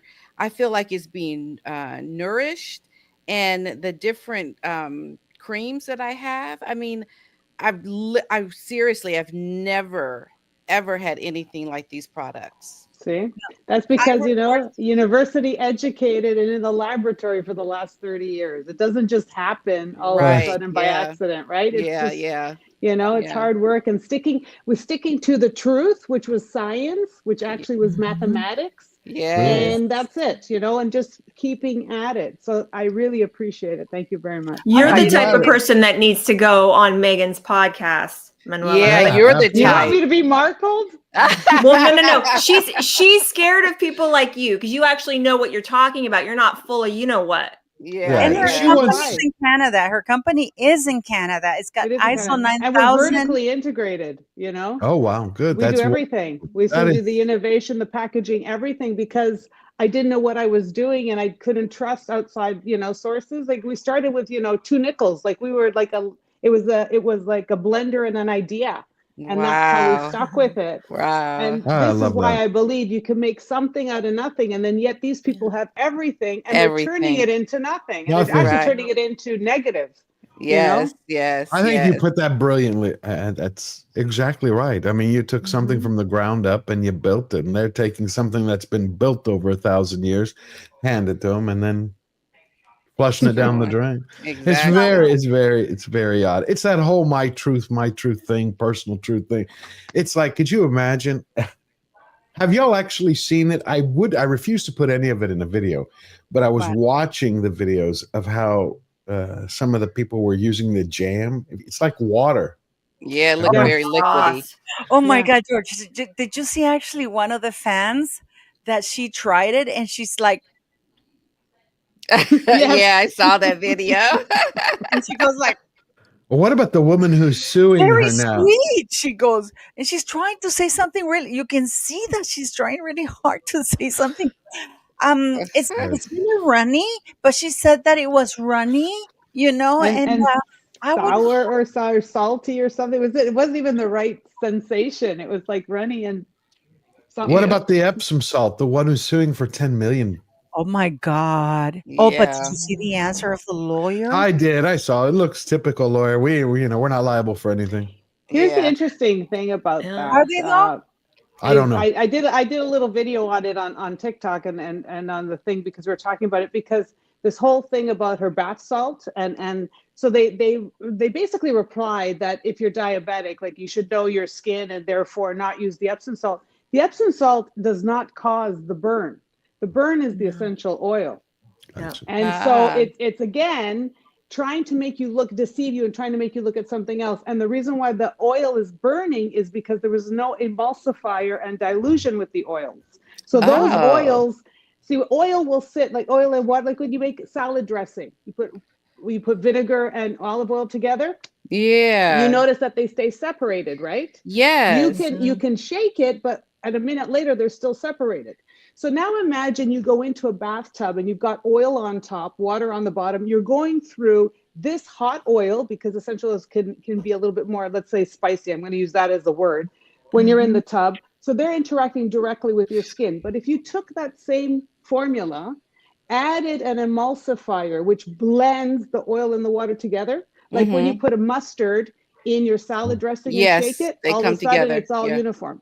Yeah. Now you can go into that water and you won't burn yourself. So this is a simple kind of fix or a way around it. But when they're saying that this person with diabetes should have known, the Epsom salt will cause some dehydration. It's not going to cause the burn or the ulcers the way they're talking about. I don't. That's, by the way, that's Jennifer's channel. Actually, she was featured in the Daily Mail because GB she's the one News. who brought up the whatchamacallit, the thing about the salt. So what was it that burnt that lady?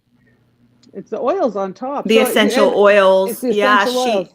Yeah, Plus the arnica is used badly too. She didn't put a carrier oil in, and that's what can cause those burns. Interesting. And I want to ask you need to dilute it, and then you need to emulsify it. So there's two things, right? So you take your essential oil. The carrier is kind of neutral. So you put the little bit of essential oil into a carrier. This dilutes it, and then you emulsify it. So now it joins all together. So now you've traded things that are separated by weight, that they all come together in the formula. And now you take something that could burn you to something that actually can soothe you. Oh, I see. This is why the chemistry is important. This is why the science is important. This is why we say people would think, people who are like us that are in the skincare, whatever, and we say, don't always do a DIY project because it's not good for you. People think, well, you say that because you want to sell product. No, we say that because we want to protect you. We don't want you to burn yourself or get an infection or have bacteria. Like there's so much more to it when you're putting things together. I'm just surprised that nobody at Netflix had any kind of disclaimer or any legal person, just like with Harry's book about the Taliban. Like, where are they getting the people that are supposed to advise them? It's probably them not listening. They're listening. I just think it's bad business when you do anything with Harry and Meghan, because you're going to find yourself in a predicament with, some legal backlash because they just don't want to do things the way you need to do them to protect yourself. And did you guys? Oh, I'm sorry. Go ahead. Sorry. Go. Oh, it's okay. I was going to say, Oh. No, you're fine, Manuela. Go ahead. I also work with TV shopping channels, right? The QVCs, HSNs of the world. And just for something simple as I have a product called Fast Lift Eye Serum, right? And that word lift, just because I have the word lift on the name of the product, I actually have to have documentation and a clinical study by a third-party laboratory with a minimum of 25 people that demonstrates the lift, right? Yes. Just to say, just even not even make it a claim, just to have it on my label. So the fact that they're able to run this program and not have anybody vet it or put any kind of disclaimer or double check their work is again, it's just outstanding. It's very careless by Netflix, I think. Yes, very careless. It's to like allow they're this woman to just do understaffed. her show and to Yeah. just lollyfoot on there and say whatever she wants and not really double checking what she's doing. Because people were talking about the Epsom salt thing before this lawsuit even came out. There were questions about the amount, what she was putting in there. Mhm. And I just think it's very reckless of Netflix not to follow behind what Meghan wanted to do for her show and to make sure it was all sound, just Well, for madness. people who keep talking about keeping me safe, how come they're not keeping other people safe? No, they don't care. That's Good point. the reality. They're the ones who supported it was a few years ago. I don't remember if it was Harry or Meghan, but Seattle was coming out with a bill where they didn't want in their high schools. It was no longer necessary to have high school graduates pass math or English. I mean, Love you it. have it.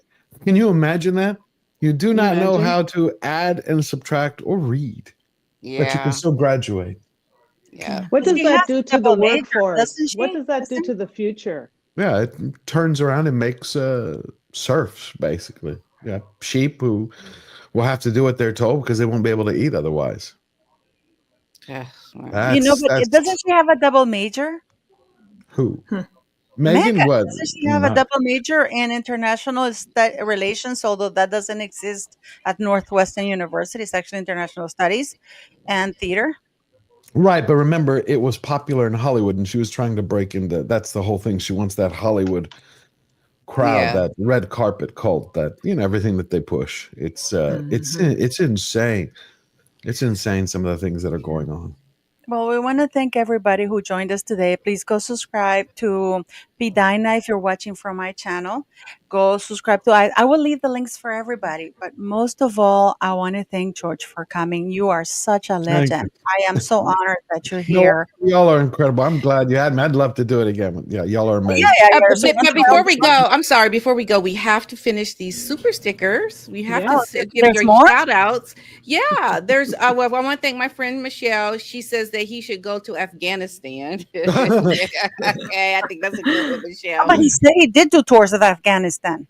Well, yeah, but go again. I mean, I don't know, like what? He's saying go enjoy it. Yeah, go Yeah. go to Afghanistan. Then honesty and truth, she says, look at the what is it? The added Addled. water. What is it? The Look at this Deluded. deluded, addled. no, What's- no way are the Brits paying for this treacherous, full and venomous spiteful, nasty wife.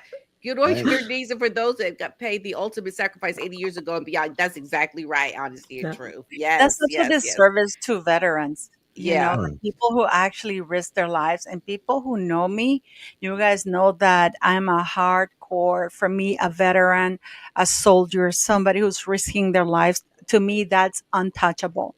And Harry is not one of them soldiers. Okay. Right. He's not the same. Right. No. He is not. Bunker in fact, Harry. I do my Yes. lives with actually I'm doing tomorrow live with Matt the Angry Bootnik. He was a Royal Marine, and it's like he did 5 proper tours, and he's like proper tours, and he was like, this guy this did not do anything like I did. He was not a foot soldier, This is why he's called the boot, Yeah. the Angry Bootnik, because it's like they get boot. It's a saying in England, but Yeah. he's not a veteran. So when he said in his interview, "I've given 35 years of service to this country," like, Yeah. isn't he just 40? Yeah, I mean, yeah, Yeah. he's like, how can it be 35 years? I was thinking the same thing. Like, what? I think that the lady said that, not Harry. Was No, it he No, said Harry it. said No, I think he it's said No, it. he said Harry it. said it. He said it. Yeah. Yeah, Okay. just for Because him he's being there is counting. service. That's He what said- he's counting. He's counting his birth. He's from counting then when on. he was in his army uniform with Princess Diana when he got into that But that that also truck. shows. But think about that though for a second before we go. That also shows you again his mindset. Whenever you hear from Prince William or Princess Catherine, they are like, "We're here for the people." Yeah. Harry is like, "Look what I've done for all of you. I was born into this, and I've been serving you." It shows his hate. Yes. That's why I yes. always go back. I go, no matter how many people believe, and I'm sure he's been manipulated, But I think he's been manipulated by Meghan willingly. I think he married Meghan to use as a murder weapon against his family. Well, this is the point. Also, I just want to make it to your point, George. The lady that sent a super sticker, she says to me, and I believe this, Harry and Meghan started planning Megxit during the 6 months of dating. I believe right in the beginning, they started planning all of this. And I think Meghan got Harry to like buy into this before it was like not much time had passed within their relationship, you know? Yeah, absolutely. I agree. She did that. No, but it's we're watching right now. The one thing that gives me hope, guys, is the fact that from this old lady, I just feel like I think that people are waking up. You know, people are really waking up, and people like you, George, talking and doing this beautiful woke. Go watch the woke monologue, guys. You have to watch it. I mean, he is so brilliant, so well spoken. Took I 3 mean, years to write too. I mean, Great. that tells you the commitment to. no, but I don't know how you did. I monologue. don't know how you remember I mean, were you reading it? It's unbelievable because you were talking with passion. I mean, you must have practiced a lot the delivery, but I can see the passion in it. You know, it's. No, Yeah. I just memorize it. It's something because I memorize it. It's something that I love and believe in. So yeah. Oh, So it's More easy people to need do. to see it. More people need to see that. Thank you. Yes, and we're gonna work on it. So thank you very much, Absolutely. and thank you Thank you, for Lizzie Thank B, you. for the gifted membership, for the P and Dina thank you membership. everybody. Please, I will leave the link Thank on you, my Paula. channel of all the things and the woke monologues. You will find it at the end of this live. I will put it on. You know, there's a little box that comes. You can click on that, and it'll take you to the woke monologues. And thank you to Jennifer, Manuela. Thank you you for so my much. neck. You know that you can use that video so you can Yes. show people. I mean, I'm only using this today because I need to hear. But I now I'm doing my things with this because I don't have look. Look. That's great. I am, and I'm loving. I ran out of the Botox, liquid Botox for my eyes. I was literally crying. I looked at Siri, who's sleeping in the bed, and I said, "City, we're screwed." Paula, you're something else, girl. funny. I only used like a little drop, and I was like, I'm putting here, and it's like I'm there, and it's like, it's so I'm looking forward to Honestly. getting the next products. And I want to thank you, George, because Thank you you. know I love you, and and Jennifer, so excited about you. Thank you for coming, and I Thank you, told Paula. we should do a video of beautician because meet Manuela because Manuela does skin products and you do makeup. So that would There be you go. It's a great and then, combo. great combo. So we should do a That'd be 3 month fun. date for ladies, like especially for women over 40 or whatever. Like for me, it's gonna be 60 pretty soon. I can't believe it. Manuel is 62. That's You right. look great, girl. Wow, Thank Wow, really? none of you. y'all Yeah. all look amazing. So I'm glad that I was here. Now, with all George, of you. Well you know said, what George, to well say. said. That's right. That's right. So can you imagine? Yeah. That was, just a thought came to my head. Can you imagine if Harry had gone through what you went through as a child? We would never hear the end of this. Yeah, he's just Or it would have given him character. Or Yeah, he would or it have would have actually given- gotten Oh, Yeah. stronger. that's a it would good. have given him so Yeah. much character. He wouldn't be in this predicament that he's No. in now. Because he really would have seen something and Yeah. know Yeah. what's Right. right and wrong Right. and He hasn't do seen and do trouble. better.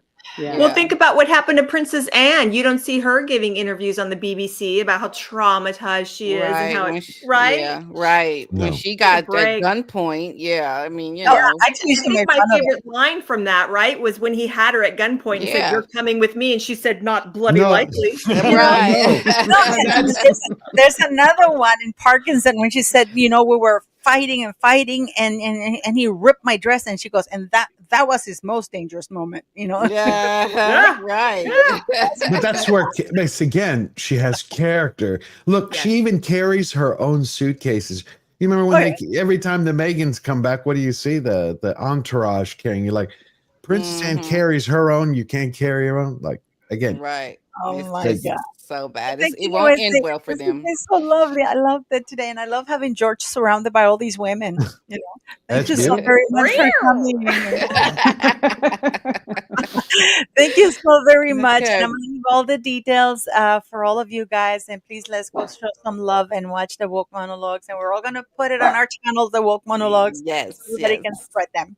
And Thank have a great you. Saturday, beautiful people. And I'll see you tomorrow. Okay. Bye, Bye, everyone. everybody. Bye, Bye. everyone.